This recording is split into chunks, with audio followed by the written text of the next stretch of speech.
I wanted a place for people to receive authentic guidance and practical ways to awaken. Thought-provoking, paradigm-shifting, and empowering. This is about expanding our human consciousness to create a wave of new possibilities. I'm Dr. Theresa White, and this is Quantum Minds TV.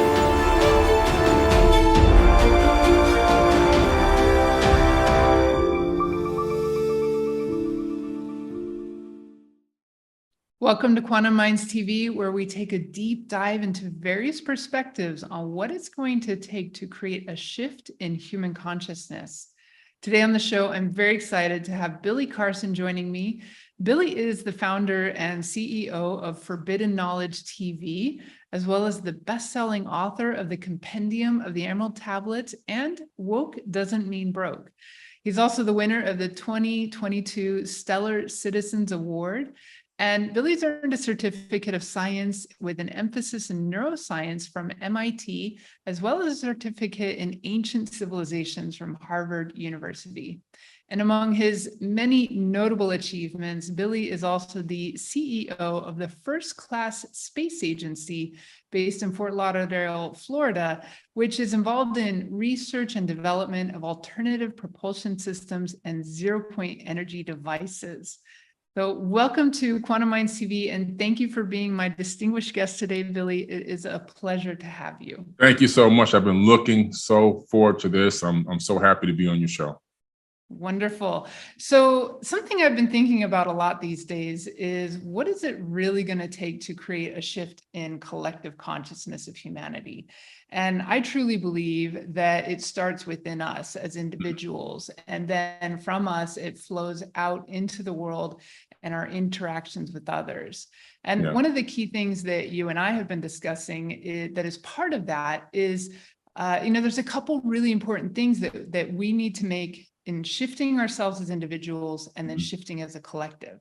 And you and your life have really shown, you are the proof, the living proof of that, to show that we can shift out of lack into abundance. Maybe I can ask you to dive in here. How would you define abundance? And then we'll kind of just explore a little bit further into that.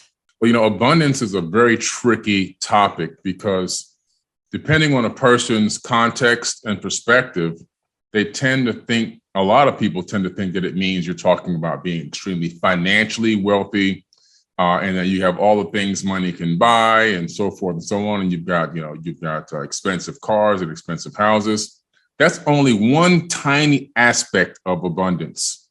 Abundance is really have to do with the way that you're manifesting your life moment by moment. And it has to do with all aspects of life, not just the financial area, but even in relationships, you can be abundant. In family life, you can be abundant. And just in your everyday life, we're dealing with life's requirements, like having a roof over your head, having clothes on your back, having electricity, clean water to drink. Those things are also part of the abundance package. Mm-hmm. And so it's not just the financial aspect of it being wealthy and rich beyond your dreams. It really means all your needs being met when they need to be met. And if you're a person that can go through this lifetime and you're manifesting your lifetime needs, your daily needs are being met when you need them to be met, that's abundance. That's wealth. And if you have your health and that working hand in hand, you're really super wealthy. We maybe say then that abundance is about having flow versus accumulation. Yes, right? Thank you. There's a flow in your life. You always have what you need when you need it. And then maybe some overflow, so that it's not just about taking care of your needs. Mm-hmm. It's also about then being able, from that overflow, your needs are fulfilled, and then we can flow that out towards our purpose, our passion, our desires. But it's not about accumulation. It's always keeping it in flow. Yeah, exactly. That is the key. And understanding how to create that reality tunnel where that flow is continuously providing for you consistently, where that takes a journey to inner space. It's not on the outside that you're going to find this ability to manifest this flow. It's always going back internally into your own self. I love that, the inner work and the sense of inner abundance. You know, in the mystery school tradition, we talk often about having balance between physical abundance and what we might call spiritual abundance, or that sense of fulfillment and joy within. And one of the ways in which that spiritual abundance really comes is through service. In a way, it's like taking our gifts, our gifts that come from our highest, truest self, and then flowing that into the world in a way that benefits others, that helps empower others, that helps remind others of their own empowerment and their own greater purpose and potential. And, you know, so being in this flow of service helps us kind of have a sense of fulfillment, because as we make that positive impact in the lives of others, that's where our sense of fullness and fulfillment and joy really is going to come from ultimately. How have you experienced that for yourself? It's a great feeling when you go into these acts of service, you know, and you're being in that mindset. That's a high frequency mindset, because now you've dug deep into yourself and you said within yourself, I want to take this manifestation of this abundance and I want to bring it outward, whatever, on whatever level it is. It could be something as simple as knowing that someone is potentially sick at home, or has an injury, or maybe just unable to get to a store to pick up something that they need for their daily life, and just making a phone call and saying, hey, I'm already at the store. Is there anything I can pick up for you? Don't worry about paying me right now. Is there anything I can do for you? And then taking that to that person. That one act creates such a reverberation through space-time. It sends a ripple out in space-time that really alters the future reality of not only you, but also even that person. Because now you've just raised their frequency. You've basically transmitted a love virus to them, which they can then pass forward to someone else. And so it creates this ripple effect moving forward in time of another person loving another person and loving another person. And that's really where a lot of this reverse karma comes back in a positive way and just blesses your life. I love how you said that, Billy, that wave of love just rippling out from us. And, you know, when we all, you know, we can all relate to this experience of feeling love. And when we do, you know, it truly is sending out a ripple, because Kessler University actually did some research that showed that when people are feeling a state of love in their hearts, they literally are putting out more light, more photons from the heart out into their field.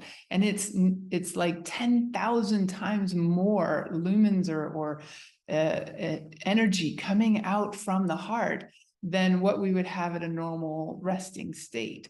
So we're literally putting out 10,000 times more light when we are in that frequency of love, when we're in that coherent state of feeling love. Now, perhaps you've felt this, you know, when you're in that state of love and you're in love with someone, you're falling in love, it even creates not only this sense of elation within us, but it shines out from us. And people may even comment, you know, they may not know what's going on in your life, but they might say like, wow, whatever you're doing, it looks really good on you. Like, what's changed in you? Or you look so shiny and sparkly and happy.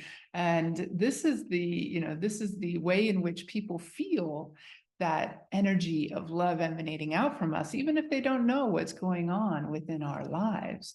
So when we can actually create that state of being without it having to be about romance, for example, but just being in love with life, being in love with ourselves, being in love with the divine, whatever it is, and we just remember every day to come into that state of love and the gratitude for that love flowing in our lives, we will be shining that light all the time. So not only is it being good person and being kind and doing acts of kindness, but it's doing it from a place of love. Like, I love how you just said that, you know, I'm doing this from love, because when we take love into action and, you know, we act from that place of love, that is, you know, that flow of service, kindness, goodness, and then it's paying it forward in a way, right? And that Yes. ripple effect. And then, it's not just about doing it because we feel good from it, right? It's doing it because we know that we're in a position to really do something that Right. supports another person. Mhm. Now, what I would like to maybe dive a little bit deeper here with abundance and that spiritual abundance is when we are, for example, doing something good, right? We think we're doing an act of kindness and doing something good for somebody.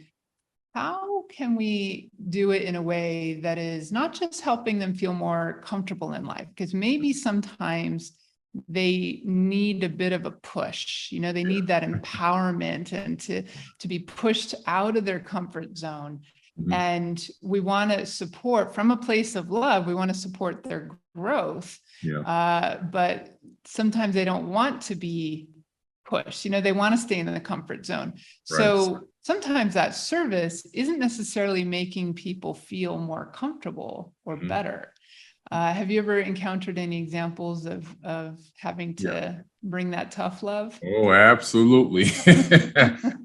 Another, sticky topic, but touchy topic. But you have to understand that there will be times where you have to incorporate tough love because, unfortunately, the way that human beings are set up, a lot of us are kind of pre-programmed to accept offerings, and then we convert that offering into entitlement. We become more entitled, and then we start feeling like this person or these people need to do these things for me, and I should just be able to sit back and do nothing. And so it becomes a delicate balance in between giving just enough help, but also then dropping words of wisdom on someone and letting them know in a very professional, kind, and loving way that they need to find a way to find solutions to their problem, that I can't always be there for you on a consistent basis. You're going to need to figure out a way, and then making some suggestions to that person.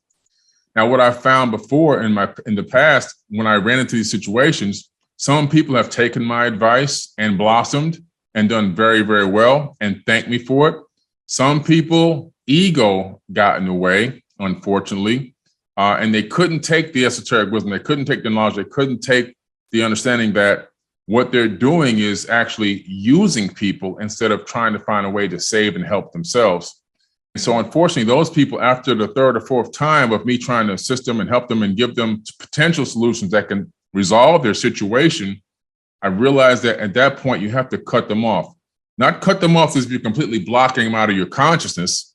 You're commanding and your blessings into their life, that they turn their mind around. But you got to always realize all you can do is open the door. They have to walk through that door alone.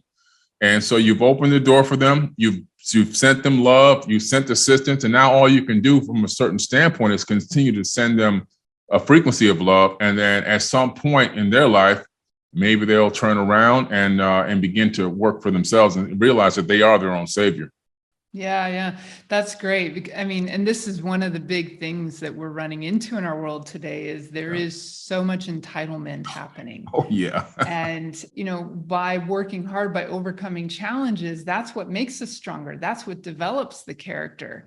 And so, I think that the shifting out of entitlement mindset into a true abundance mindset, we're realizing that we actually need to earn our abundance, right? We will honor our abundance more. We will sustain it and manage it better when we actually honor it, and we'll honor it when we've earned it, right? Because we knew how much work it took to get that, versus just expecting somebody else to give it to us. And I like what you touched on around, giving and generosity versus sometimes that tough love needs to come in. This is like one of the biggest teachings in the Kabbalistic system. There's this aspect of the tree of life that is all about abundance and limitless light and limitless flow and generosity and benevolence and giving and kindness and service. And we have to be careful around where we fall into enablement versus empowerment. And enablement is often like we're feeling sympathetic for a person, right? We have sympathy for them. And a lot of people want sympathy these days. But what we really need to do is feel empathy versus sympathy. And for some people, it's like, well, what's the difference, right? And empathy is, okay, I feel your situation. I feel you.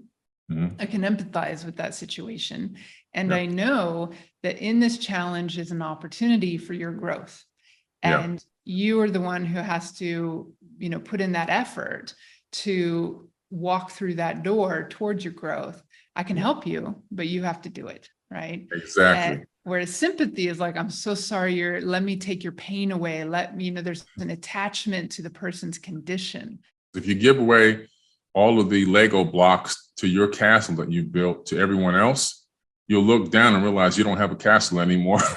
It's like it happens. It happened to me one time. I learned the hard way.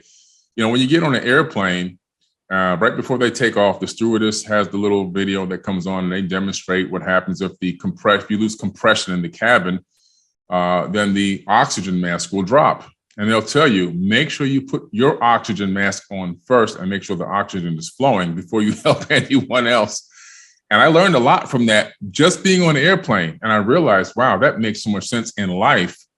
And then if I'm suffocating, how can I continue to help somebody? So if that person's suffocating me, I have to realize there has to be a barrier. There has to be boundaries set to where I can help. And I only lend out money, for example, on what I can afford to lose. So I'll lend money out to people, but I only lend. I learned this lesson the hard way because I lent too much money out.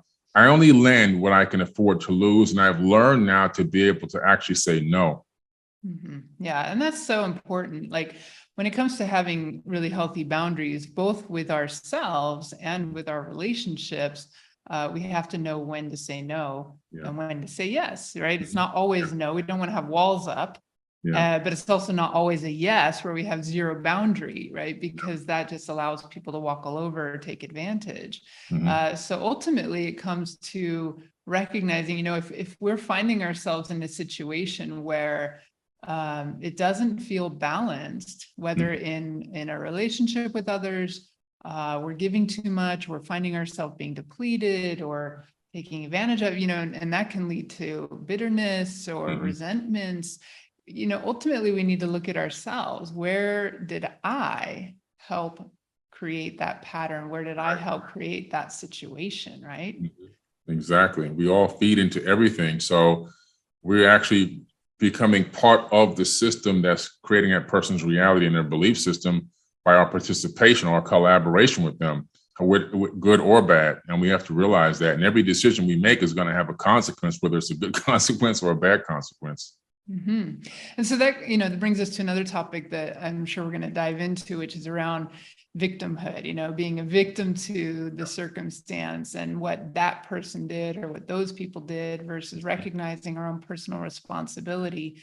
But before we move on, I wanted to just, with the abundance topic, I really feel like your life is such an example of someone who, you were born into a situation that was not an abundant situation, where there was a lot of lack, a lot of poverty, a lot of challenge, and yet you did not let that define you. Yeah, I'm definitely a rose that grew from concrete. I grew up, I was born in New York, and then we decided, my parents decided when I was only 6, just about to turn 7, to move to Miami, Florida. And the reason why is because my father, unfortunately, he was on drugs and alcohol. He was an alcoholic. He'd be out all times of the night. Sometimes he'd take me with him, believe it or not, to these bars in New York City. Wow. Back then in the 70s, you could take a kid to a bar. Nobody would stop you, especially if you were a regular there. You could put the kid at the bar, and he would put me on top of the bar some nights and have me reciting biblical scriptures, believe it or not. Anyway, it's a whole other story.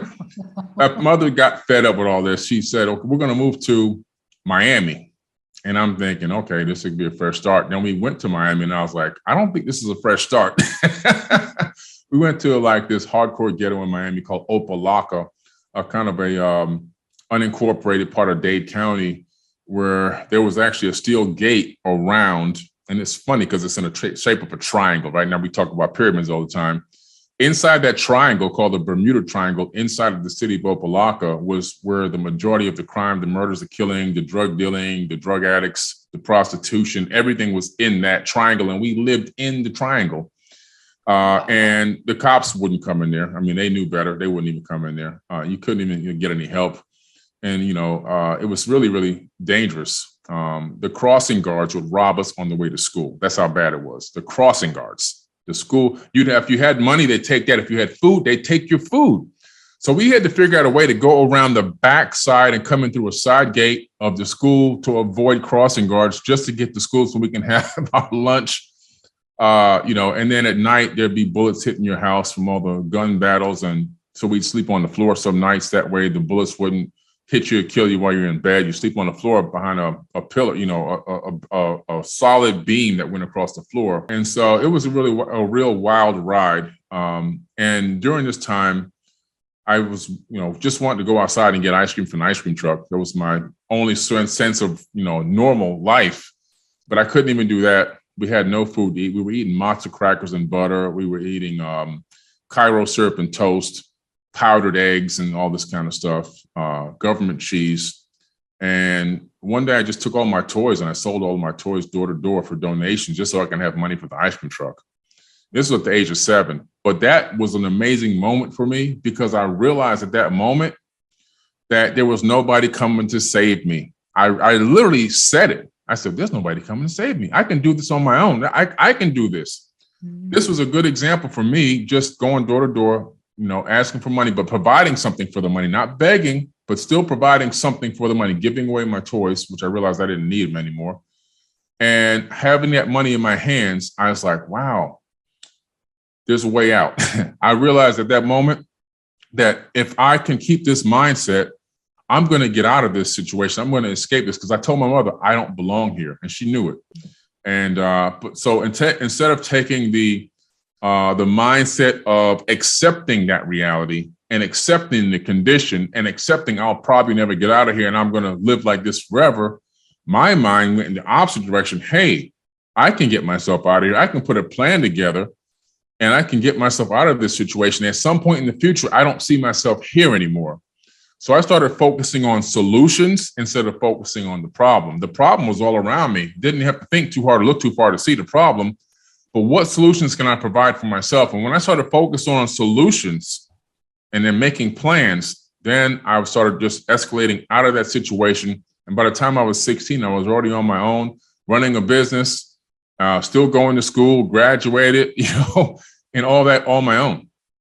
That's awesome. So there's several keys, it sounds like, in terms of the attitude that you adopted. I mean, one of them is looking at, okay, nobody's going to rescue me, right? So if I want to get out of this situation, I'm going to have to do it. I'm going to have to be my own savior. Yeah. Two, rather than looking at being like the victim mindset about the circumstance, it's almost like you put on a different set of glasses and you started seeing your life through a different lens. Like, this is not where I belong. I belong somewhere else. And then what can I do now to create that reality? Mm-hmm. And then 3, instead of asking for the handout and just, the pity party and the sympathy and playing upon people's sympathies because you sympathize with your own situation, you didn't.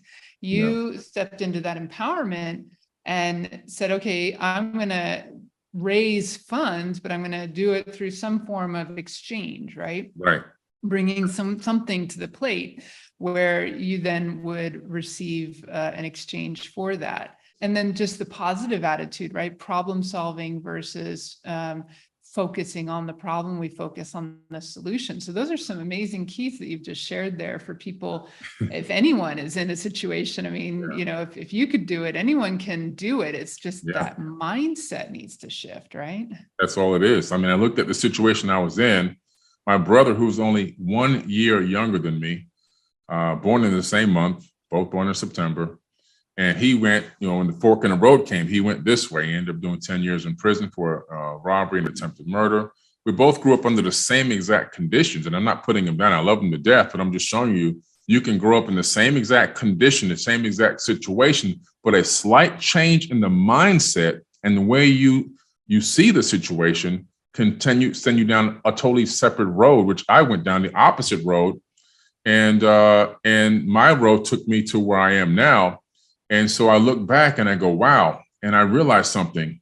No matter what the condition, no matter what the situation, ultimately the person makes their own internal decision to participate or not to participate. 100%. So it's not only participating or not participating, it's choosing how do we want to respond to this situation. Right. What am I going to do to create the reality or the best result I possibly can? Right. The meaning we give it really tends to be that determining factor as to whether we go down that road of success with it and empowerment, or down the road of victimhood and, continuing to create more of the same. Do you have any advice for how people can really take the positive approach to the meaning they give it in their life? And sometimes the most traumatic events can be the most life-defining moments as well. They can. And they have to understand that these are your life-defining moments. All of these events that seem to be leading to a dead end or tragedy, or you have to realize, okay, this is a time, a moment that I can take to grow consciously and spiritually. And so what I do is when a situation is facing me, I take a step back. And I want to put on my universal spirit eyes, and I want to look at all the potential situations, all the potential outcomes. I'm not going to let it flabbergast me. I'm not going to let it overwhelm me. I'm not going to let it stress me out, because that's going to put me in a fight or flight mode, which is going to suck all the blood out of my brain and bring it to the reptilian part of the brain. And it's going to take all the blood away from my organs and send it, other places. And so now I'm in a mode where I got my muscles are ready for running and fleeing. And my brain is only in survival mode. I can't really think if I'm letting myself get stressed out and scared and frightened and all this kind of stuff. So you have to take a step back and just meditate and sit back for a minute. Focus on it logically. Focus on all the potential outcomes. And then start looking for potential solutions. When you see the outcome that you want to bring into your reality tunnel, focus on creating a plan for that potential future outcome to arise, because we live in a world of probabilities. This universe is of all probabilities, probabilistic nature. So what it means is that the outcomes aren't fixed. Destiny isn't fixed. It's all based on what you do in the current moment, which creates the different future reality. So understanding that, finding the outcome you want, now start to focus on that outcome, and then start to focus on looking for solutions and plans that will allow that outcome to actually unfold in your life. The Anunnaki talked about this, or the Sumerians talked about this in the Sumerian tablets. They talked about these Anunnaki beings. Some of them call themselves the ordainers of destiny. And then we use this exact same technique thousands of years ago to create the realities that they want to see on this planet. I said, wow, I can apply that same thing to my life. And guess what? It works like a charm, because we're talking about every future reality exists in superposition of one another. And so there's no definite reality until you collapse one into your definite reality. But by focusing so intently on it and focusing on the solution to those problems, and whether you have to go get some assistance from somebody, create the solution yourself, research and study, and also don't forget the planning part to make sure you have a step-by-step goal to get to that end result. All of a sudden, you'll see that it won't be a problem anymore. It'll just be a situation, a bump in the road that you hit, and you'll handle it to the highest level that you possibly can, and you'll move on and get beyond it. Let's take a little bit of a deeper dive into this concept of collapsing the waveform and manifesting our reality. Now, this comes from quantum physics. And just to explain for everyone who's listening, when in quantum physics, this idea that is called the observer effect came in when the scientists started realizing that according to how they set up their experiment, that would determine whether they were, for example, if they were observing light, photons, if they expected that they were going to see these photons as particles, then they would set up their experiment to see, well, is light a particle? And then, of course, they would actually see, yep, light is a particle. But then they knew from optics way back that light behaves as a wave, like almost like waves in water, but this is through air. So what if we set up our experiment to see if light is a wave? And then they would do so. And then, of course, they would see, yep, light is a wave. But in the mindset of the physicists at the time, it's like, well, how can light be both a wave, which is spread out over a large area, versus or a particle, which is finite and very, specific and discrete? How can it be both? In that mindset in the time of the classical physics, it was that it was one or the other. It couldn't possibly be both. But in the quantum view, it is both. It's both and. So it's a yes and yes. And so what this showed, though, was that based on how scientists set up their experiment, based on their assumptions, based on their expectations, based on the actions that they took to actually observe whether light was a wave or a particle, that determined what they got out of the quantum field. And they saw the same thing for particles. Like when they looked at electrons, they saw the same phenomena. If it was both a wave or a particle, depending on how they chose to observe it. So this then created something known as the observer effect. That it said that these phenomena, whether it's light, particles, materiality, not just at the atomic and subatomic scale, but even at macro scales, we see that these quantum principles operate even all the way up to the cosmic scales, and how things are happening within like massive structures like black holes, for example. Quantum physics works at all these scales. And so this idea that we can have multiple possible states, simultaneous possibilities, and until we make an observation, we don't know which state it is in, right? Is it wave, particle? Is it this energy level or that energy level? We don't know until we make an observation or until we make a measurement. And so the observer effect said that it really required human observation, consciousness, to come in and observe and become aware of the result before it actually did what they called collapsing the waveform. And the waveform was basically that there was all these simultaneous possibilities, and then some of them were more probable than others, and that would form this sort of wave packet of possibility in terms of what we might get out from the quantum field.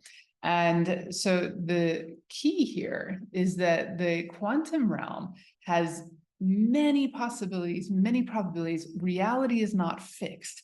It is in this superposition of many possible states, many possible realities, all at the same time. And until we consciously observe, and really when it comes to observing, we choose how we're going to observe based on our assumptions, our biases, our expectations, and so forth.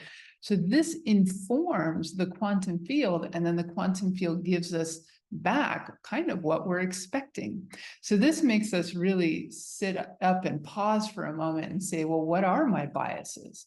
What are my expectations of what I'm expecting to get out of life? What's my story? Because according to our story, whether it's subconscious story or the things we tell ourselves consciously, this is what we are expressing to the universe, communicating to the universe what we expect. And then the universe and the quantum field gives it back to us. So when we can change our story, when we can change our belief systems, when we can change our expectations, then we will be able to start contributing new information into the quantum field and manifesting a different reality as a result of that. And the key here, though, is that the more you can come into a state of coherence with exactly what it is you're trying to manifest, not just consciously wanting it and say, universe, give me this, but you have to believe it at a deep level, and you have to be fully in alignment with that thing that you want to manifest. So the more we come in, for example, and bring that frequency of love into coherence with the intention of what it is we want to create, and we're creating this whole being state of coherence aligned with that intention, then we put it into the field. And we're going to have a much stronger chance of getting it out. And that is where the magic of the observer effect comes in. Join us again as we continue to dive deeper into this fascinating conversation with Billy Carson on the next episode.